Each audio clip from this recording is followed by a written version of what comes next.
नमस्कार मित्रांनो, स्वागत आहे तुमचं आमच्या चॅनलवर। आजच्या कथेत आपण बघणार आहोत माझ्या मित्राच्या सुंदर बायकोला बस प्रवासात कसा सुंदर वेळेचा अनुभव दिला। कथा सुरू करण्यापूर्वी आमच्या चॅनलला सबस्क्राईब नक्की करा। तर चला कथेला सुरुवात करूया।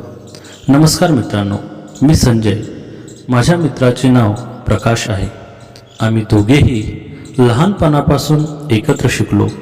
प्रकाश एका कंपनीत सुरक्षा रक्षक म्हणून काम करत असे, तर मी शेती करत असे।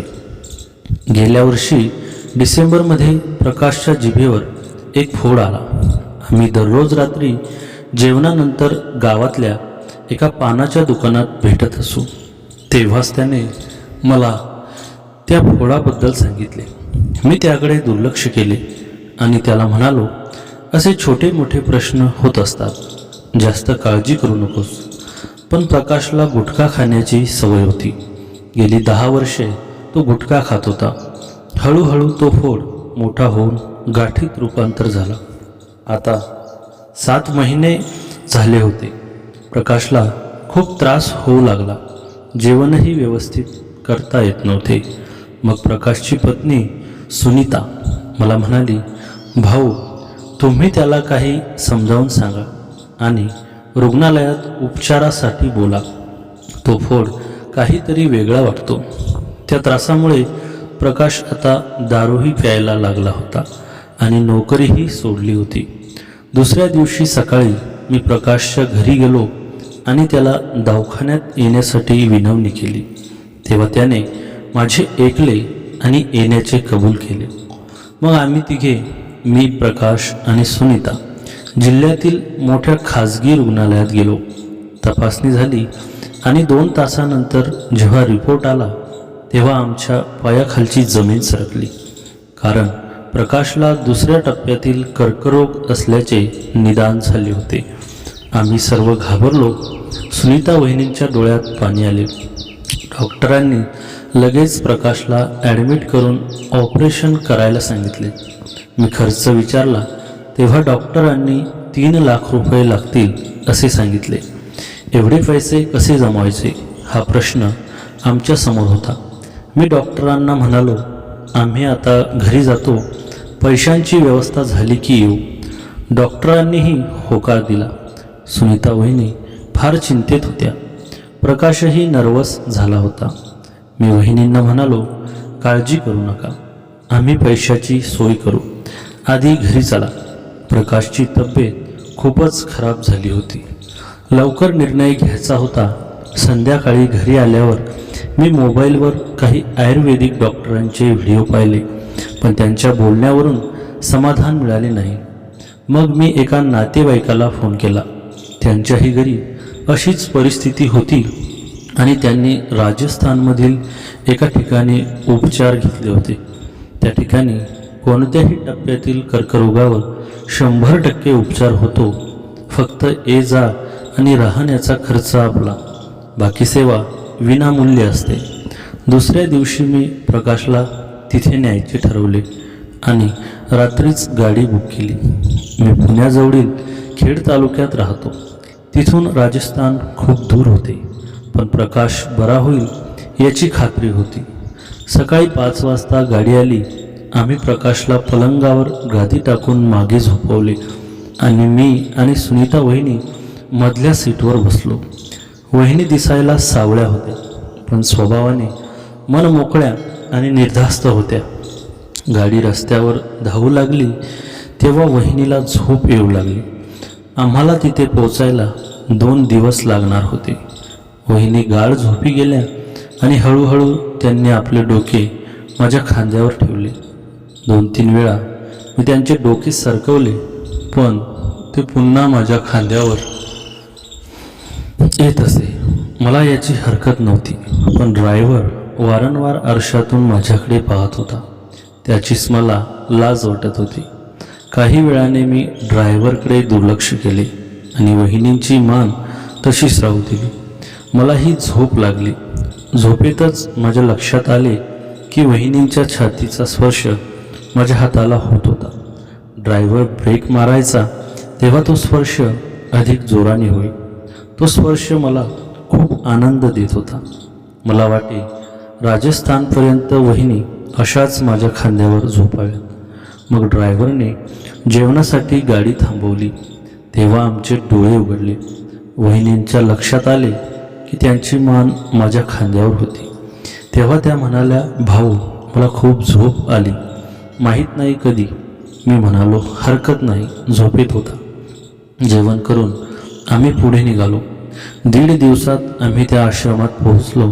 तिथल्या महाराजांनी प्रकाशला पाहिले आणि 2 दिवस थांबायला सांगितले.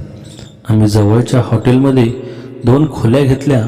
प्रकाशला तिथे वेगळी ऊर्जा मिळाली. जो 2 दिवसांपूर्वी अशक्त होता तो आता स्वतःहून बोलू लागला होता. एका खोलीत वहिनी आणि प्रकाश, तर दुसऱ्या खोलीत मी आणि ड्रायव्हर होतो. वहिनी अधूनमधून प्रकाशला बाथरूममध्ये न्यायला मला बोलवत असे. रात्री जेवणानंतर 12 वाजता वहिनी आमच्या खोलीचे दार वाजवू लागल्या. मी दार उघडले तेव्हा त्या म्हणाल्या, भाऊ लवकर या, तुमच्या मित्राला बाथरूमला न्यायचं आहे. मी गेलो तेव्हा प्रकाशचा एक हात वहिनींच्या खांद्यावर होता. तेवढ्यात त्यांची साडी निसटली आणि पुढचा भाग दिसू लागला. पण त्यांना माझ्या येण्याचे भान नव्हते. मी प्रकाशला बाथरूमला नेऊन आणल्यावर वहिनींनी माझ्यासमोरच साडी व्यवस्थित केली. माझ्या डोळ्यासमोर ते चित्रच फिरू लागले. 2 दिवस तिथे राहून औषधी घेऊन आम्ही परतलो. प्रकाशला बराच फरक पडला होता. त्याला जेवणही व्यवस्थित करता येत होते. मी अधूनमधून त्याला भेटायला जात असे. एके दिवशी सकाळी शेतात जाण्याआधी मी प्रकाशला भेटायला त्याच्या घरी गेलो. प्रकाश झोपला होता. वहिनी दिसत नव्हत्या. मी बाहेर येऊन आवाज देणार होतो तेवढ्यात वहिनी आंघोळ करून बाथरूममधून बाहेर आल्या. मी प्रकाशच्या खोलीच्या आडोशाला उभा राहून त्यांना पाहत होतो. वहिनी बाहेरून सावळ्या असल्या तरी आतून खूप सुंदर दिसत होत्या. त्यांची ती कवर त्यांना अजून शोभत होती. वहिनी पूर्ण तयार होऊन आत येणार होत्या तेवढ्यात मी प्रकाशजवळ जाऊन बसलो. काही वेळाने वहिनी चहाचा कप घेऊन आल्या आणि मला पाहून चकित झाल्या. म्हणाल्या, भाऊ तुम्ही कधी आलात? मी म्हणालो, 20 मिनिटे झाली. तुम्ही कुठे होत्या? त्या म्हणाल्या, आंघोळीला गेले होते. चहा करायला उशीर झाला. मी स्वतःशी विचार करू लागलो, वहिनी किती सुंदर आहेत. त्याच क्षणी त्यांना मिठी मारून त्यांच्या ओठांवर ओठ टेकवावेत, पण मी त्यांना म्हणालो, भाभी मी निघतो. प्रकाशची काळजी घ्या. काही लागले तर मला बोलवा. आणि तिथून शेताकडे निघालो. आता प्रकाशला औषधी घेऊन 1 महिना झाला होता. औषध संपण्याच्या वेळी सुनीता वहिनी संध्याकाळी माझ्या घरी आल्या आणि म्हणाल्या, भाऊ आपण माझ्याबरोबर प्रकाशची औषधी घ्यायला राजस्थानला येऊ शकता का? मला एकटे जायला भीती वाटते आणि त्या ठिकाणाची तुम्हाला सर्व माहिती आहे. एका दिवसात येऊ जाऊ. मी विचारले, कधी जायचं? त्या म्हणाल्या, तुम्हाला वेळ मिळेल तेव्हा. मी विचारले, आणखी किती दिवसांची औषधी बाकी आहे? त्या म्हणाल्या, 6-7 दिवसांची. मी म्हणालो, मग परवा निघू. आज संध्याकाळी बसची तिकिटे बुक करतो. सकाळी मी बस ऑफिसमध्ये चौकशी केली. पुणे ते अहमदाबाद आणि अहमदाबाद ते राजस्थान असा 2 दिवसांचा प्रवास होता. एका बसमध्ये राजस्थानपर्यंत फक्त एकाच डबल सीटवर जागा होती. आम्हाला 2 सिंगल सीट हव्या होत्या. मी कर्मचाऱ्याला अर्धे पैसे देऊन म्हणालो, ही सीट बुक करा. संध्याकाळी उरलेले पैसे देईन, नाहीतर कॅन्सल करा. मग मी प्रकाशच्या घरी आलो आणि वहिनींना सांगितले. त्या म्हणाल्या, भाऊ ती सीट बुक करायला हवी होती. इतक्याला आमच्या प्रवासात सीट मिळाली नाही तर जाणे रद्द होईल. त्यांच्याच शब्दावरून मी थक्क झालो. मी आणि वहिनी एकाच सीटवर कसे प्रवास करणार? पण वहिनींना हरकत नसेल तर मी काय बोलणार? मी लगेच त्या दुकानदाराला फोन करून ऑनलाईन पूर्ण पैसे भरले आणि ती सीट बुक केली. दुसऱ्या दिवशी सकाळी 8 वाजता निघायचे होते. वहिनींनी आईला प्रकाशच्या मदतीसाठी बोलावून घेतले. मी सकाळी 8:15 त्यांच्या दारी उभा राहिलो. आम्ही बसने पुण्याला 10 वाजता पोहोचलो. बस नवीन होती, AC होती, स्लीपर कोच होती. खर्च वहिनींनीच केला. आम्ही सामान ठेवून सीटवर बसलो. थंडी वाजत होती. मी पडदे लावायला सांगितले. वहिनी शेजारी बसल्या. मी मोबाईलवर एक सिनेमाचा सीन पाहिला. तेव्हा वहिनी म्हणाल्या, भाऊ असे काही पाहू नका, अजून तुमचे लग्नही झाले नाही. मी म्हणाली, हो वहिनी, चला आता झोपूया. पहिल्यांदा AC मध्ये झोपायची संधी मिळाली. मी मोबाईल बाजूला ठेवून झोपलो. झोपेत वहिनींचा हात माझ्या छातीवर आला. मी डोळे उघडले. त्या गाढ झोपेत होत्या. त्यांचा सावळा चेहरा आणि हास्य सुंदर दिसत होते. मी त्यांचा हात सरकवला तेव्हा त्यांच्या कवरच्या पट्ट्या जवळून दिसल्या. त्या खूप सुंदर वाटत होत्या. संध्याकाळी 9 वाजता बस अहमदाबादला जेवण्यासाठी थांबली. आम्ही पोटभर जेवण केले आणि 1 तासाने गाडी पुन्हा राजस्थानला निघाली. रात्री मला झोप येत नव्हती. मी मोबाईल पाहत होतो.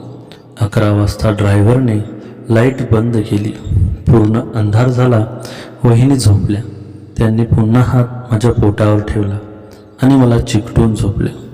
पूर्वी मला त्यांच्यात रस नव्हता, पण आता त्यांच्याकडे आकर्षण वाढत होते. मी मोबाईल बंद करून त्यांच्याकडे तोंड करून झोपलो. माझा हात त्यांच्यावर ठेवला तरी त्या काही बोलल्या नाहीत. आमचे श्वास एकमेकांना स्पर्श होऊ लागले. माझ्या उबदार श्वासामुळे त्या अजून जवळ सरकल्या. मला भीती वाटली की कुठे त्या बोलल्या, म्हणून मी हात काढून मोबाईल पाहू लागलो. तेवढ्यात वहिनी हळूच म्हणाल्या, भाऊ फक्त गरम श्वास सोडत राहणार की काही करणारही? त्यांच्या बोलण्याने मी चकित झालो. पण प्रकाशची आठवण आली. तो माझा जिवलग मित्र आहे, त्याची पत्नी आहे. त्याला कळले तर त्याला वाईट वाटेल. मी म्हणालो, भावी तुम्ही थोड्या दूर होऊन झोपा, कारण तुम्ही जवळ आलात की मला गुदगुदी होते. तेव्हा वहिनी म्हणाल्या, भाऊ मला तुमची सोबत समजा. ज्या स्त्रीला 1 महिन्यापासून पतीचे प्रेम मिळाले नाही, तिच्या मनात काय चालले ते तुम्हाला माहीत आहे का? जसं मी करते तसं करू दे. तुम्हीही मला साथ द्या. प्रकाशला हा आजार झाल्यापासून त्याचे प्रेम मला मिळेनासे झाले. आता तो तसे प्रेम देऊ शकत नव्हता. मला वाटले तुम्ही त्याची कमी भरून काढा. त्या माझ्या चेहऱ्यावर हात फिरवू लागल्या. मी म्हणालो, पण भाभी माझे मन हे करायला रोखत आहे. त्या म्हणाला, तुमचे लग्न झाले नाही तोपर्यंत तुम्ही कुवारे आहात. मी तुम्हाला माझ्यावर प्रेम करायची परवानगी देत आहे. प्रकाश पूर्ण बरा झाला की तुम्ही आपोआप दूर व्हा, पण आता माझ्याबद्दल विचार करा आणि मनापासून प्रेम करा. मी त्यांच्याकडे पाहिले. त्यांना खूप उत्सुकता होती. त्यांनी दोन्ही हातांनी माझा चेहरा धरला आणि हळूहळू त्याच्या ओठांजवळ आणले. डोळे बंद केले. त्यांचे उबदार श्वास माझ्या गालाला स्पर्शत होते. त्यांनी माझ्या अंगाला स्पर्श केला. मी सर्व संयम सोडून माझे ओठ त्यांच्या ओठावर ठेवले. तब्बल 1 तास आम्ही एकमेकांच्या रसपानाचा आस्वाद घेत राहिलो. नंतर वहिनींनी अंगावरील कपडे बाजूला ठेवले. सकाळी 5 वाजेपर्यंत आम्ही एकमेकांशी भरभरून प्रेम केले. या 2 दिवसात वहिनींना माझ्याशिवाय चैन पडत नव्हती. सकाळी 10 वाजता आम्ही राजस्थानला पोहोचलो. औषधी घेतली आणि संध्याकाळी त्याच बसने परत आलो. परतीच्या प्रवासातही आम्ही भरभरून प्रेम केले. आता माझे शेतात जाणे कमी झाले आणि प्रकाशच्या घरी जाणे वाढले.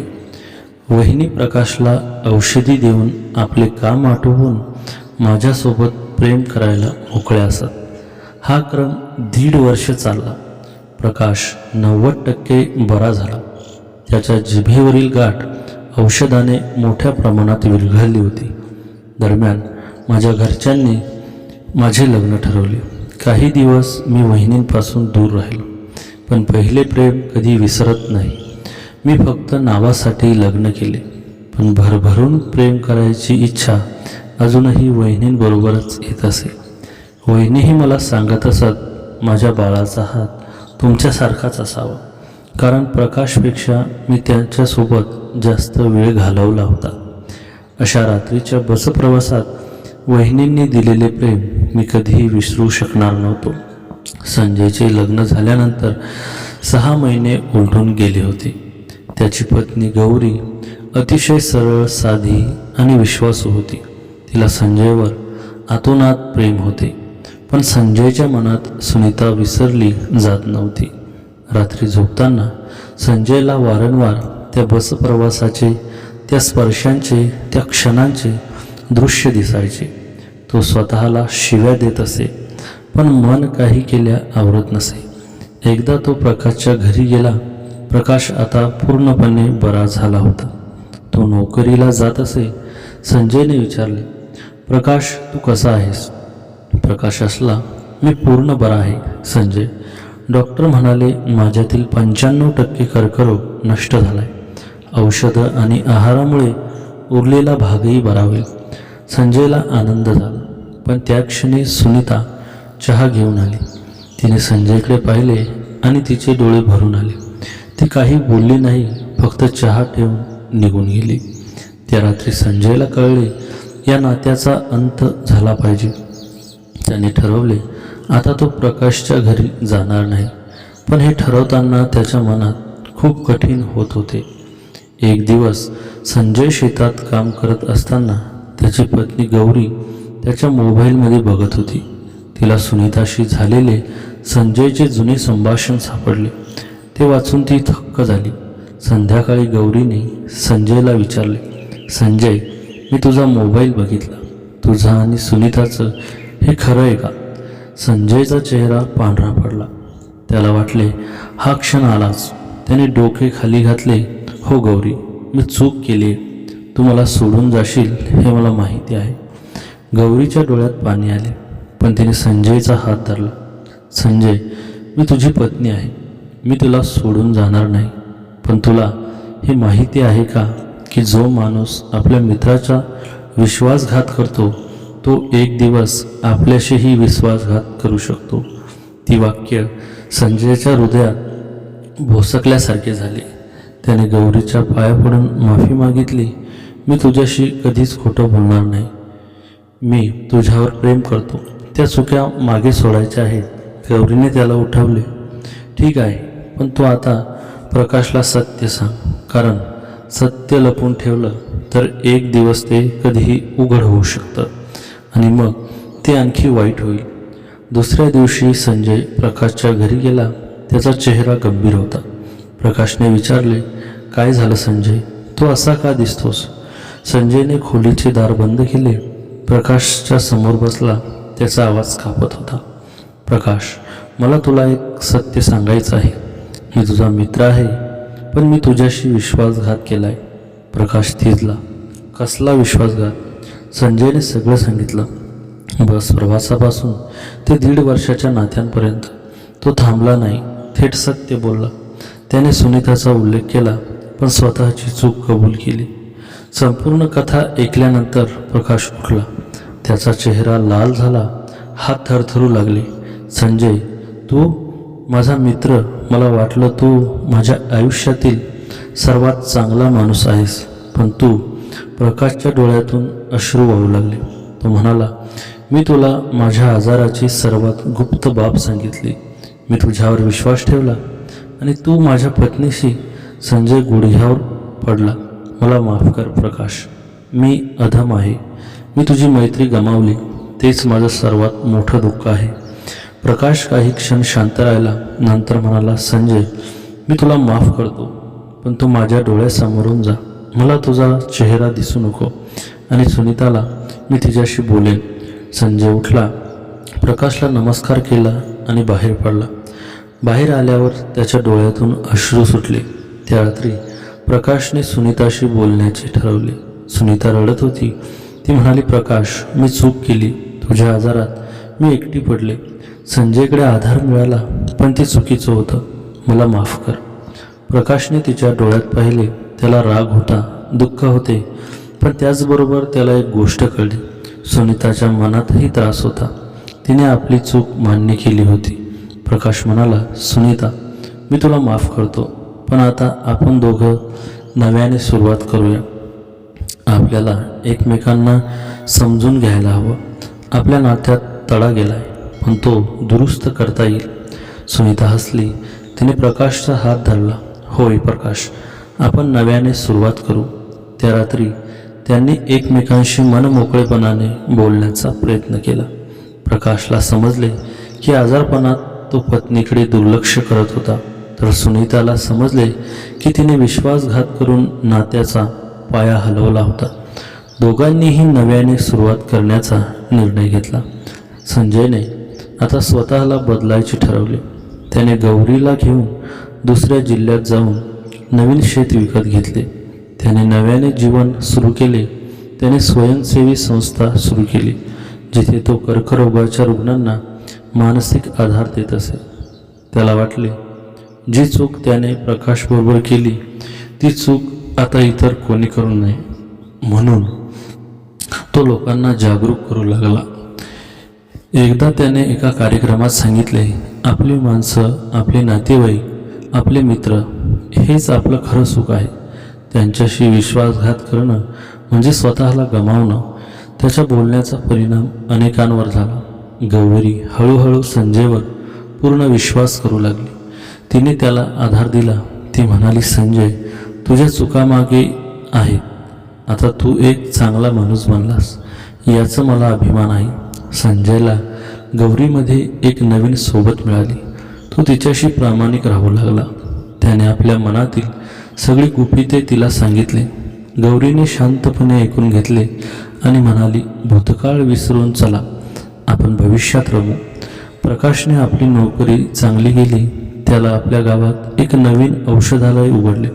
तो कर्करोगाच्या रुग्णांना मार्गदर्शन करू लागला.